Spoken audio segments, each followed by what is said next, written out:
When I started reading it a little closer, on the second pass maybe, I realized that it really is a story about addiction. Now, it's very vague, and this is, maybe I was grabbing at straws, but I remember talking to Bob and talking to Derek Kolstad, the writer, and I was like, guys, is it just me, or is this a story about a guy who has been 20 years clean, not a single violent act, he overcorrected, became this nobody because he thinks this is how people live, because he's never had a regular life until the age of 30-something. That got me very curious.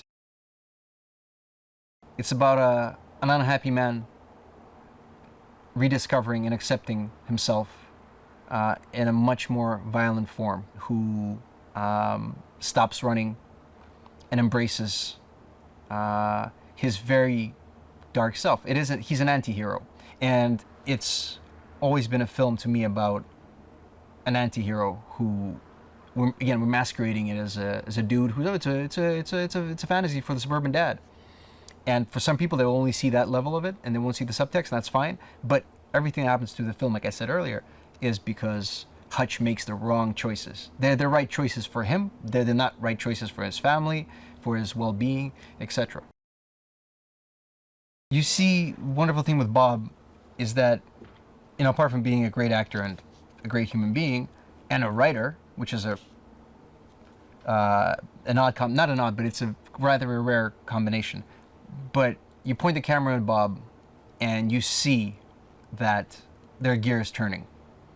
Whether they are or not, I don't know. But every single time we shot, a little bit of Bob goes a long way. So, you know, very lucky to be working with a guy like that. Daniel Bernhardt is the guy that trained Bob for 1.5 years. Daniel has been in an amazing number of movies, big and small, as lead, as stunt, as double, everything. This guy pushed Bob and taught Bob everything he knows for this movie. So it was amazing that we got Daniel to fly out and be that thug, because he can act. He's got the shorthand with Bob. When he tells Bob, this is great, it's working. It's probably stronger for an action scene. Not probably, it's stronger for Bob to hear it from Daniel, who's an expert, who's been doing this thing for 30 years. What I loved about what I saw is that this was not easy for him, not yet. And he was sweating, he was getting tired, but he was going at it. He was still persevering. He'd get up, he'd go again, and one more time, let's do it again. And he'd collapse, he'd go up, he'd get punched, and again. And there was something incredibly raw and real about what I was seeing.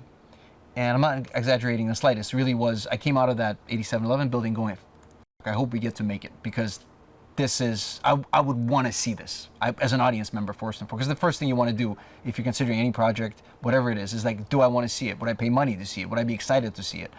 And seeing Bob doing all these things, even though the script was great and I knew we were going to make that work, seeing Bob in action was just electric.